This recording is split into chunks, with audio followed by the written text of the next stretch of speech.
आज की कहानी है भोर का तारा। अरे 7 बज गए। हड़बड़ाकर उठी, पता ही न चला कब नींद में अलार्म बंद कर दिया। कुछ भी समय पर नहीं हो पा रहा। 7 बजे तो आंख खुली है। अभी मन्नू को नाश्ता खाना तैयार करना है और 9 बजे निकलना है। कैसे करेगी? खुद को भी तैयार होना है। माँ के देहावसन के बाद खूबसूरत से खिलते जीवन में जैसे अचानक कोई तूफान आ गया। यह आंख भी जाने क्यों नहीं खुलती। आधे समय तो नींद में ही अलार्म बंद कर देती है।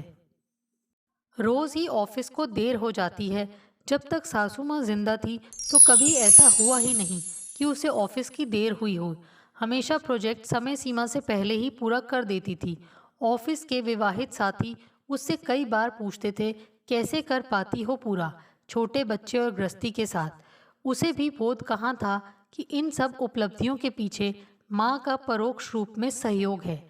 बस सबकी बात सुन गर्व से मुस्कुरा देती थी। जल्दी से उठी, मन्नू को दूध दिया। मेरा राजा बेटा अपने आप दूध पिएगा। मम्मा, इसमें तो बादाम भी नहीं है। दादी तो रोज बादाम देती थी। कोई बात नहीं, आज पी लो, कल जरूर बना दूंगी। रुद्री को मन में बुरा लगा। रोज सोचती है मन्नू को कल से दूध में बादाम पीस कर देगी, पर वह कल आ ही नहीं पाता। जल्दी से अपने कपड़े ले नहाने घुस गई वह। अरे यह क्या किया मन्नू बेटा, सारा दूध गिरा दिया। वह नहाकर निकली तो देखा सारा दूध फर्श पर बिखरा था। माँ, ग्लास हाथ से फिसल गया। कोई बात नहीं, जा फटाफट नहाकर आजा, तौलिया लपेट कर आना, मैं कमरे में ही कपड़े पहना दूंगी। नहीं माँ, आप ही नहलाओ। बेटा, इतवार को नहलाऊंगी, आज समय नहीं है। दादी, आप क्यों चली गईं? और मन्नू रोने लगा। माँ के पास तो मेरे लिए समय ही नहीं है। 5 साल के अबोध बच्चे को क्या पता कि दादी वहां गई जहां से कोई लौटकर नहीं आता। जैसे तैसे हवा की रफ्तार से रुद्री ने नाश्ता लंच तैयार किया। मन्नू को बिना नहलाए ही स्कूल के लिए तैयार कर दिया। अब तो अक्सर ही यही होता है, कभी अपना नाश्ता छूटता है, कभी मन्नू का नहाना। एक गहन पीड़ा से आंखों में नमी तैर गई। रुद्री का दिल रोने को हो गया। उसे याद आने लगा, सुबह सवेरे ही नल से पानी गिरने की आवाज कर्ण भेदी सी लगती। ऐसा लगता जैसे स्वप्नों की झील में किसी ने बड़ा सा पत्थर फेंक दिया हो। रोज का यही क्रम। सुबह की नींद टूटने से कितनी खिंचती थी। जाने क्यों इस समय की नींद भी इतनी प्यारी लगती है। सौ सुख भी बलिहारी है। तब तो ऐसा महसूस होता था कि अभी सो ले, बाद में जो होगा देखा जाएगा। और सास भी थोड़ी देर बाद नहीं नहा सकती, सुबह ही नहाना जरूरी है। शांति भंग हो गई थी रुद्री की। आंख खुली, अरे अभी तो 4:30 ही बजे हैं। तकिया कान के ऊपर रख करवट बदल लेट गई। मन ही मन कुसमुसाई, क्या 2 पल की नींद भी सुकून की नहीं मिल सकती? अभी गहरी झपकी ही आई थी कि 5 साल के बेटे मनु के रोने की आवाज़ आई। उसे थपका सुला, फिर नींद के इंतजार में आंखें मूंदी। पर नींद तो जैसे कह रही हो, जा, मैं नहीं आती, और अंगूठा दिखा इतराती जाने किस ख्वाब के पीछे जा छिप गई। एक वह समय था जब चाहे जितना भी सो लो, न शादी न घर का झंझट। और अब कभी मन्नू उठा देता, कभी सुबह ही सास की खटर पटर, और नींद मुझे चिढ़ा भाग जाती। अरे रुद्री, क्या बात बेटा, तुम थकी सी लग रही हो। एक दिन सास ने उसका उनींदी चेहरा देखा तो पूछा। सुनते ही रुद्री के मुंह से अचानक निकल गया, माँ, इतनी सुबह आप उठती हो तो मेरी नींद भी खुल जाती है। रात में भी ऑफिस का काम करते देर हो जाती है, जल्दी नहीं सो पाती। नींद पूरी ना होने से दिन भर थकान रहती है। अरे, मैंने तो ध्यान ही नहीं दिया। बेचारी रुद्री सारे दिन काम करती है और फिर मेरे सुबह के क्रियाकलापों से उसकी नींद पूरी नहीं हो पाती। उसकी सास ने मन ही मन सोचा। माँ ने आगे पूरी सतर्कता से उसकी नींद का ध्यान रखा। सासू माँ ने अपने उठने का समय 4 बजे के बजाय 5 बजे कर दिया। पानी भी रात को ही बाल्टियों में भर लेती थी। रुद्री अब आराम से नींद पूरी कर उठती। कितनी संवेदनशील थी माँ, हर बात को कितनी जल्दी समझ जाती थी। और एक मैं थी, उनके इतने लाड प्यार को बोझ समझती रही, जो जीवन की सबसे बड़ी उपलब्धि थी।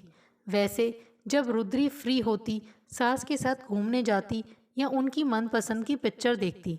इतना सब सोचने में ही 6 बज गए। नींद न आई और त्यागना पड़ा बिस्तर का मोह। खुद को भी दफ्तर के लिए तैयार होना है, पति के साथ निकलना जो पड़ता है। दिन भी कैसे भागते हैं, कब सोमवार, फिर जब इतवार। एक तस्वीर यादों की फिर उभर आई। अम्मा, आप क्या कर रही हो? मन्नू ने दादी को रसोई में काम करते देखा तो बोला, अपने छोटे से मन्नू को खूब ताकतवर बनाने के लिए बादाम वाला दूध बना रही हूँ। मम्मा कहाँ हैं? मम्मा नहाने गई हैं। आजा, जल्दी आजा मेरे पास, मैं गिनती गिनती हूँ और आंख बंद करती हूँ। जल्दी से यह दूध खत्म कर लो। नहीं, मुझे नहीं पीना। अच्छा, आ मैं तुझे चंदा मामा वाला गाना सुनाऊंगी। सच दादी? इतना कहकर मन्नू दादी की गोद में आ गया। रुद्री नहाकर निकली। मन्नू को सास की गोदी में दूध पीते देखा तो मन ही मन उनके प्यार को देख मन श्रद्धा से झुक गया। इस उम्र में भी अपने आशीर्वाद के हाथ से संबल देती रहती हैं। कितना समर्पण था उनमें। कितनी बार मन्नू को सास के पास छोड़ पार्टियों शादियों में गई है वह। आज सोच सास के साथ चल रही थी रुद्री की। कितना अजीब है जीवन भी। जब कोई सामने होता है हम उसकी सार्थकता नहीं समझते, बाद में समझ आती है। सास थी तो आराम से नाश्ता लंच बना पैक करती, पति को भी देती। सास का मनपसंद नाश्ता बनाकर रख देती। मनु की तो चिंता ही नहीं रहती थी, उसके लिए उसकी दादी ही गरम बनाती हैं। बाय माँ, बाय मनु। अरे रुक जा रुद्री, ले ये फल रख लो, तुम दोनों खा लेना। माँ, आप भी ना हर बात पर ऐसे करती हो जैसे अभी भी हम छोटे बच्चे ही हैं। एक चिड़चिड़ाहट का भाव चेहरे पर तैर गया। सोचने लगी, क्यों नहीं अब भी ये फ्री छोड़ती। अब हम कोई छोटे बच्चे तो हैं नहीं। पर दूसरे ही पल महसूस हुआ कि वह खुद भी तो माँ है। उसे अपने छोटे बच्चे के खाने पीने की चिंता रहती है। सास भी तो माँ है।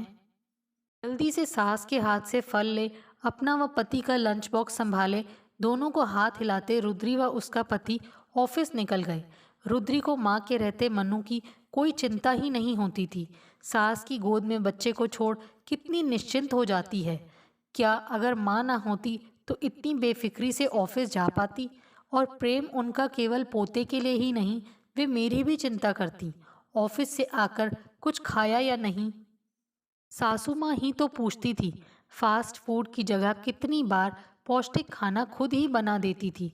रुद्री को आज उनका प्यार दुलार सब याद आ रहा है जो उस समय बोझ लगता था। बातें पुराने ज़माने की लगती थी। अब कितनी बार कुछ और ना बना पाने के कारण फास्ट फूड खाकर उसका पेट खराब हो जाता है।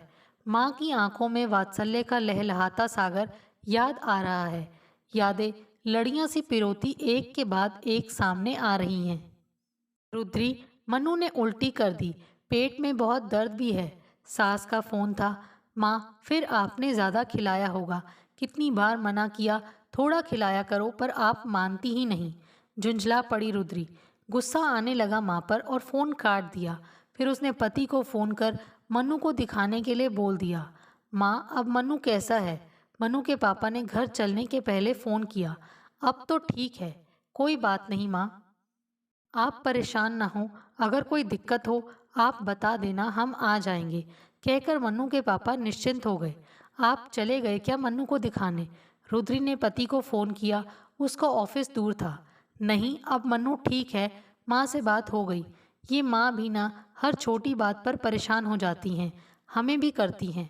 अरे रुद्री, ये बड़े लोग बहुत प्यार करते हैं, इसीलिए चिंता कुछ ज़्यादा ही करते हैं।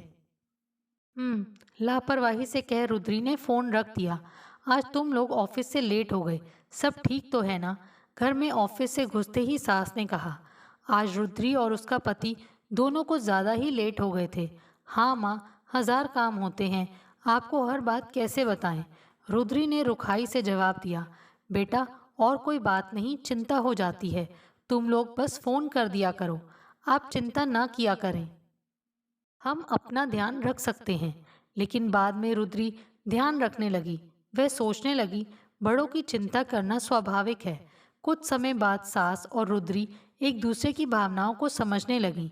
एक खूबसूरत रिश्ता बन गया रुद्री और सास में। कितनी परिपक्व सोच थी माँ की। वास्तव में सासू माँ, हाँ माँ ही कहना ठीक होगा। इतना प्यार दुलार जो वे देती रहीं, और तब जब वे जीवित थीं।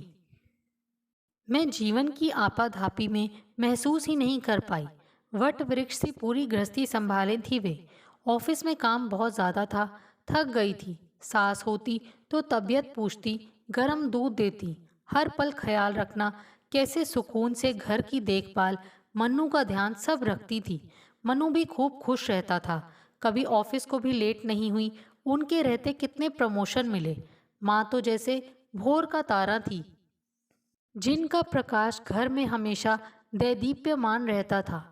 घर प्यार दुलार से रोशन रहता था। आज आपकी बहुत याद आ रही है माँ। तब मैं आपके कुछ कहने पर चिढ़ जाती थी। न जाने कब सास को याद करते रुद्री की आंख लग गई। सुबह आंख खुली, खिड़की से बाहर निगाह गई। देखा एक भोर का तारा टिमटिमाकर जैसे कुछ कह रहा हो, बिल्कुल उसकी सास की तरह। ऐसे ही सुबह उठ जाती थी। आज आप नहीं हो तो आपका प्यार दुलार समझ आता है। आप तो आशीर्वाद हो माँ। अरे, तुम रो रही हो। तभी पति की नींद भी अचानक खुल गई। देखो रुद्र, वह आसमान में भोर का तारा, वह हमारी माँ ही है। कहते हैं अच्छे इंसान दुनिया से जाकर आसमान में तारे बन जाते हैं। देखो कैसे झांक कर हमें आश्वस्त कर रही हैं, मानो कह रही हों वे हमारे साथ ही हैं। आज माँ बहुत याद आ रही हैं। उनके रहते जीवन कितना आसान था। अपनी छत्र छाया से सब कुछ संभाले हुए थी, किंतु आज कितना मुश्किल हो रहा है।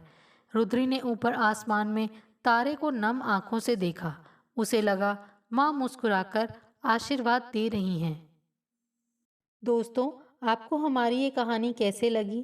प्लीज़ कमेंट्स करके बताइए। Thanks for watching this video.